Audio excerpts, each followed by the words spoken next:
ఓం సాయిరామ్ శ్రీమాత్రే నమ. అమ్మ బిడ్డలందరికీ నమస్కారం ఫ్రెండ్స్. ఎలా ఉన్నారండి? అందరూ కూడా అమ్మవారి దయ వలన సంతోషంగా ఉండాలి అని మనస్ఫూర్తిగా కోరుకుంటూ ఈరోజు వీడియో స్టార్ట్ చేస్తున్నానండి. ఇక ఈరోజు అమ్మమ్మ ఏం చెప్తున్నారు అంటే, మనకు ఒక అద్భుతమైన సందేశం. బిడ్డ, ఇది నీకు పరీక్షాకాలం అనే చెప్పాలమ్మా. ఎందుకో తెలుసా? నీకు బాగా తెలిసిన స్త్రీని మీద పగబట్టింది. నీ జీవితాన్ని సర్వనాశనం చేయడానికి రెడీగా ఉంది. అదుపు చూసుకొని ఎదురు చూస్తూ ఉంది. ఎందుకంటే అవకాశం కోసం ఎదురు చూస్తుంది. అసలు ఆమె ఎవరు? ఆమె కుట్రలో ఏం చేయబోతుంది? ఎందుకు ఆమె కుట్రలు ఇలా చేస్తుంది? ఆమె కుట్రలు తెలుసుకుని నువ్వు తిప్పి కొట్టాల్సిన సమయం వచ్చేసిందమ్మా. చెప్పాను కదా, ఇది నీకు పరీక్షా కాలం, కొంచెం శోధనా కాలం కూడా. ఈ పరీక్షను నువ్వు గుండె నిబ్బరంతో, ధైర్యంతో ఎదుర్కోవాల్సిన పరిస్థితి ఎంతగానో ఉంది. ఎందుకంటే నీ పరిస్థితి ఇప్పుడు అలా ఉంది కనుకనే జాగ్రత్తగా ఉండు అని ఈ దుర్గమ్మను నిన్ను హెచ్చరిస్తున్నాను. ఎలాంటి మనసు ఆందోళన లేకుండా ఇప్పుడు నీ మనసులో ఉన్న ఒక ఆందోళనను నీ దుర్గమ్మ అందిస్తున్న సందేశం. జాగ్రత్తగా విను. నీకోసం మాత్రమే ఈ సందేశం. ఎందుకు అమ్మవారు ఇలా అంటున్నారు అని ఒక్కసారి ఆలోచించి తరువాత నిర్ణయం తీసుకో. ఖచ్చితంగా నీవు ఎక్కడా కూడా జాగ్రత్తగా ఉండాల్సిన సమయం ఎప్పుడైతే ఆసన్నమైంది. ఎప్పుడూ కూడా నిర్లక్ష్యం అనే ఒక మాట నీకు కొద్దిగా కూడా ఆస్కారం లేకుండా ఉన్న సమయం అని ఇది చెప్పవచ్చు. కనుక నీ దుర్గమ్మ చెబుతున్నది కొద్దిగా మనసు పెట్టి విను. ఈ 2 రోజుల్లో, రాబోయే 2 రోజుల్లో ఒక స్త్రీ వల్ల నీ జీవితంలో ఎన్నో మార్పులు వస్తాయి. ఈ విధంగా చెప్పాలి అంటే, ఈ స్త్రీపై నీపై పగపట్టినట్టే ఆస్కారం ఉంది. మరి ఆ స్త్రీ ఎవరో తెలుసుకోవాలి కదా. ఆమె వల్ల నీకు ఏమి జరగబోతుందో నీ దుర్గమ్మ నీకు వివరంగా వివరించబోతున్నాను. ఆ స్త్రీ ఎవరు, ఎక్కడుంటుంది అనేది కూడా నీకు తెలియజేయబోతున్నాను. ఎందుకో తెలుసా? ఆమె ఎవరో కొత్త వ్యక్తి కాదమ్మా. నీకు బాగా తెలిసిన వ్యక్తి, నీతో ఉన్న వ్యక్తి, నీ విషయాలన్నీ తెలిసిన వ్యక్తి. ఆ వ్యక్తి ఇలా చేస్తుంది అంటే నువ్వే ఒకలాగా ఆశ్చర్యపోతావు. ఎందుకంటే ఇంత మంచి ఉన్నత స్త్రీ ఎలా చేయబోతుందా, ఎందుకు అన్న ఆశ్చర్యం నీలో తప్పకుండా కలుగుతుంది. కానీ దానికి కారణం కూడా ఉంది అమ్మా. ఆ కారణంగా నువ్వు తెలుసుకుని తీరాల్సిందే. ఆ కారణం, ఆ యొక్క స్త్రీ కుట్రల నుండి నువ్వు తప్పించుకోవాలి, బయటపడాలి. లేకపోతే నువ్వు సర్వనాశనం చేయాలని కంకణం కట్టుకుని కూర్చుంది. నీ జీవితాన్నే సర్వనాశనం చేయాలని కాచుకుని కూర్చుంది. అయితే ముఖ్యంగా నువ్వు తెలుసుకోవాల్సిన విషయం కూడా చాలానే ఉంది. నీ యొక్క అది తెలిస్తేనే దానికి మూలం అన్నది తెలుస్తుంది బిడ్డ. కారణం అన్నది నువ్వు తెలుసుకోవాల్సిన అవసరం ఎంతగానో ఉందని చెప్పాను కదా. అయితే నీ విషయానికి వస్తే ఎంతసేపటికి కూడా నీ శ్రమ, నీ కష్టం, నీ తెలివితేటలు అన్నీ ఉన్నాయి నీ దగ్గర. కష్టపడి రేయింబవళ్ళు కష్టపడి రోజు అభివృద్ధి చెందాలి అని ఎంతో కష్టపడుతున్నావు. జీవితంలో ఎదగాలి, పైకి రావాలి అని చూస్తూ ఉంటావు. అయితే ఈ యొక్క 2 రోజుల్లో నీకేమవుతుంది అంటే, కాస్త ఓర్పుతో మరియు సహనంతో గడపవలసిన సమయం కనుక కొంచెం నిదానంగా ఉండు తల్లి. ఎందుకో తెలుసా? కొంత నీవు ఇప్పుడు అనుకూలంగా లేదని చెప్పాలి. అది నిన్ను పరీక్షించే కాలం అని కూడా చెప్పుకోవచ్చు. జీవితంలో అనేక విషయాల్లో అనేక సవాళ్ళను, అనేక కష్టాలను, ఒడిదుడుకులను నువ్వు ఎదుర్కోవాల్సి రావచ్చు. ఈ యొక్క 2 రోజుల్లో నీపై ప్రతికూల ప్రభావం ఎక్కువగా ఉంటుంది. కనుక నీకు మానసిక ప్రశాంతత అన్నది దెబ్బతినే అవకాశం కూడా ఉందమ్మా.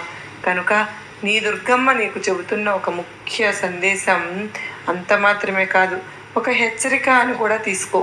నీ దుర్గమ్మ యొక్క సమయం ఇలా బలహీనంగా ఉంది కనుకనే ఆ స్త్రీ ఇప్పుడు నీపై విచ్చలవిడిగా రెచ్చిపోవడానికి రెడీ అయిపోయింది. ఇలాంటి దుష్ట శక్తులు అంటే చెడు అభిప్రాయము, చెడు బుద్ధి ఉన్నవాళ్ళు ఒక మనిషి మీద పనిచేస్తూ ఉంటాయంటే వారి సమయం బలహీనంగా ఉన్నప్పుడు, వారి పరిస్థితులు బలహీనంగా ఉన్నప్పుడే ఇలాంటి దుష్ట శక్తులపై కొంచెం పై చెయ్యిగా ప్రవర్తిస్తూ ఉంటుంది. ఇలాంటి ఆలోచనలు చేస్తూ ఉంటారు. అందుకే జాగ్రత్తగా ఉండమని నీ దుర్గమ్మగా చెబుతున్నాను తల్లి. ఈ యొక్క 2 రోజుల్లో నీకు కష్టాలు ఎక్కువగానే ఉన్నాయి. ఆ అవకాశం ఎక్కువగా ఉంది. చిన్న చిన్న విషయాలకు తీవ్రమైన ఒత్తిడికి గురవుతూ ఉన్నావు. అది చిన్న మాట అయినా నీ మనసు ఎంతగానో గాయపడుతుంది. దానికి ఫలితంగా చీటికి మాటికి కోపానికి గురవుతూ ఉన్నావు. నీలో సహనం పూర్తిగా నశించి ఆ కారణంగా ఇతరులపై విరుచుకుపడుతూ ఉన్నావు. పూర్తిగా నశించిపోయిన కారణంగా ఇతరుల మీద విరుచుకుపడి గొడవలు తలెత్తుతూ ఉన్నాయి. తిట్టేస్తున్నావు. నీ స్వభావంలో ఒక రకమైన చిరాకు అనేది వచ్చేసింది. ఎందువల్ల అంటే ఆ చిరాకు ఒక అసహనంతో కూడుకున్నది. అవన్నీ కూడా ఎక్కువ అవుతున్నాయి. ఆ చిరాకు అనేది వస్తుంది తల్లి. ఇప్పటికే కూడా నీ జీవితంలో ఇవన్నీ కూడా జరుగుతూ ఉన్నాయి. నీ విషయంలో ఇవన్నీ కూడా మొదలయ్యే ఉండాలి కదా. ఒక్కసారి నువ్వే ఆలోచించుకో. నీకు ఈ యొక్క పరిస్థితులు తలెత్తాయా లేదా నీకే అర్థమై తీరుతుంది. కనుక ఆ పరిస్థితులకు కారణం ఏంటో తెలుసుకో. నువ్వు ఎలాంటి ఆందోళన పడవలసిన అవసరం లేదు. ఎలాంటి ఆవేశము పడవద్దు, దిగులు పడవద్దు, నిరుత్సాహపడవద్దు. ఎందువల్ల అంటే నువ్వు స్వచ్ఛంగా కొంచెం మంచి మనసు గల దుర్గమ్మ బిడ్డవు. కానీ ఒక్కొక్కసారి ఇతరులు చేసే నీ యొక్క ఈ ప్రభావం నీకు నీ జీవితం పైన పడి నీ యొక్క సహనాన్ని దెబ్బతీస్తూ ఉంటుంది. నీ విషయంలో ఇవన్నీ కూడా మొదలయ్యి ఉండాలి. కనుకనే ఈ మధ్య కాలంలో నీకే తెలియకుండా నీలో మార్పు, అసహనం పెరిగిపోయింది, చిరాకు పెరిగిపోయింది. ఎవరిని మాట్లాడినా వారిని తిట్టేద్దామా కొట్టేద్దామా అన్నట్లుగా వాళ్ళ మీద విరుచుకుపడిపోతూ ఉన్నావు. మంచి మాట్లాడుతున్నా కూడా నీకు ఎందుకో నచ్చటం లేదు. నీ ప్రవర్తనలో చాలా గొప్ప మార్పు అనేది వచ్చేసింది. కనుకనే ఆ మార్పు మంచిదైతే పర్వాలేదు, కానీ చిరాకుగా నీ ప్రశాంతతను పోగొట్టేదిగా ఉంటే ఎలా? ఇదివరకే నీకు మొదలైంది కనుక ఒకవేళ మొదలు కాకపోతే ఇక రాబోయే రోజుల్లో కూడా మొదలవుతుంది. కనుక జాగ్రత్తగా ఉండు.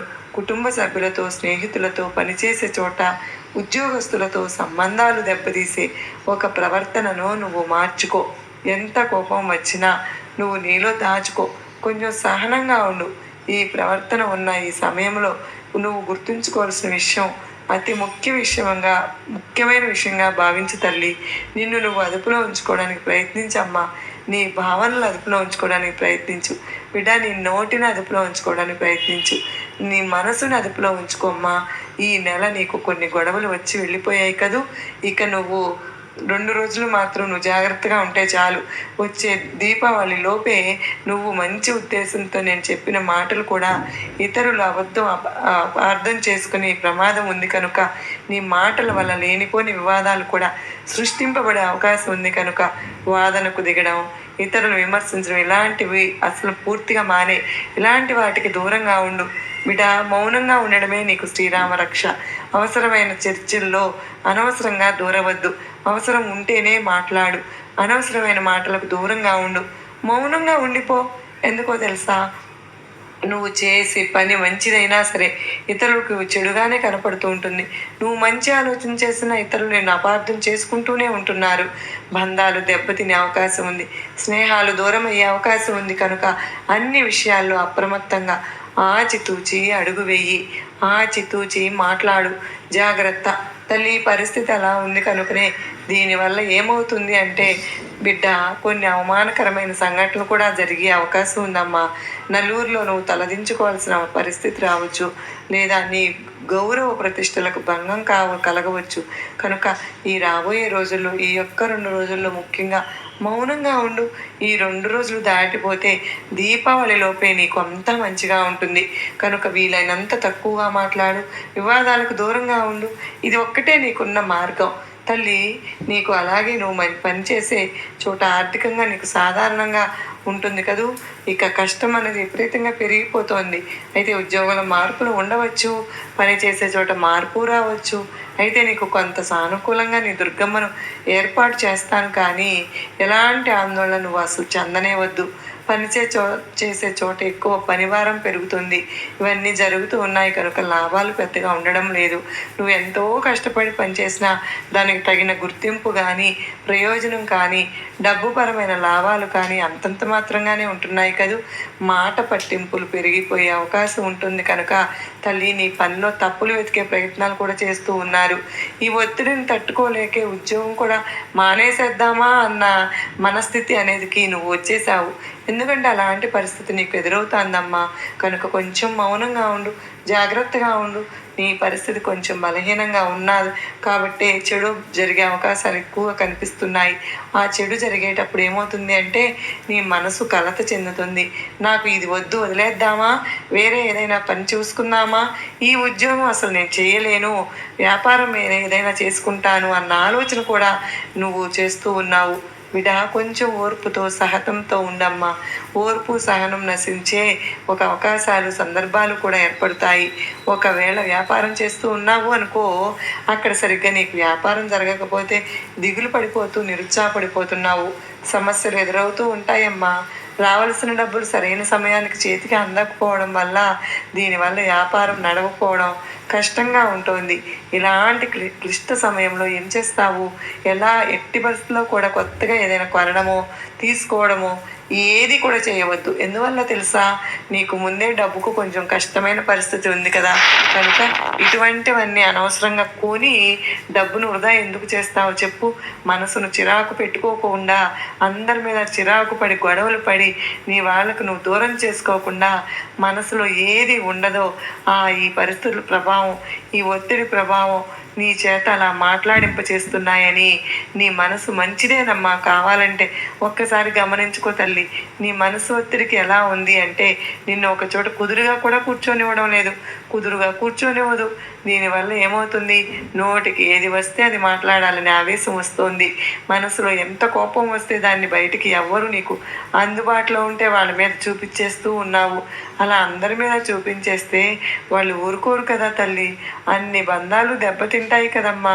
బంధుత్వాలు దూరం అయిపోతాయి. కనుకనే కొంచెం ఖర్చు తగ్గించుకోవడమే కాకుండా నీ యొక్క ఆవేశం కూడా తగ్గించుకోవాలి. నీపై మరింత ఒత్తిడి పెరిగి మరింత చిరాకుకు గురి చేస్తూ ఉంటుంది. కనుక నీకు ప్రశాంతత లేకుండా నిన్ను ఊపేస్తూ ఉంటుంది. అల్లాడిపోతున్నావు తల్లి. దానివల్ల ఎవరి మీద ఒకరి మీద నీ కోపాన్ని అసహనాన్ని చూపించాలి, లేకపోతే నువ్వు కుదురుగా ఉండలేకపోతున్నావు. అందులో భాగంగానే ఇలా మాట్లాడిస్తూ ఉన్నావు. దానివల్ల నీవు ఇప్పుడు కొత్త ముప్పు అయితే రాబోతుంది. కోరి కోరి నీ కష్టాన్ని నువ్వే తెచ్చుకున్నట్లయితే. ఎందుకంటే ఇక్కడ నా బిడ్డలు ఎవరైతే ఉన్నారో స్త్రీలు పురుషులు కానీ ఎవరైనా సరే కానీ అత్యంత జాగ్రత్తగా ఉండాల్సిన అవసరం ఎంతగానో ఉందమ్మా. అలాగే స్త్రీలకు దూరంగా ఉండాల్సిన సమయం కూడా ఉంది. చెప్పాను కదా బిడ్డ, ఇది నీకు పరీక్షా కాలం. అపార్థాలు పెరిగిపోతున్నాయి, అవమానాలు ఎక్కువ అవుతున్నాయి. కనుక కొంచెం అప్రమత్తంగా ఉండు తల్లి. ఏదో ఒక రూపంలో నీపై నిందలు పడుతూ ఉన్నాయి కనుక వాటిని కూడా నువ్వు ఎదుర్కోవాల్సి వస్తోందిగా. నువ్వు చేయని తప్పుకు నీపై అభాండాలు వేసే ప్రయత్నాలు జరుగుతున్నాయిగా.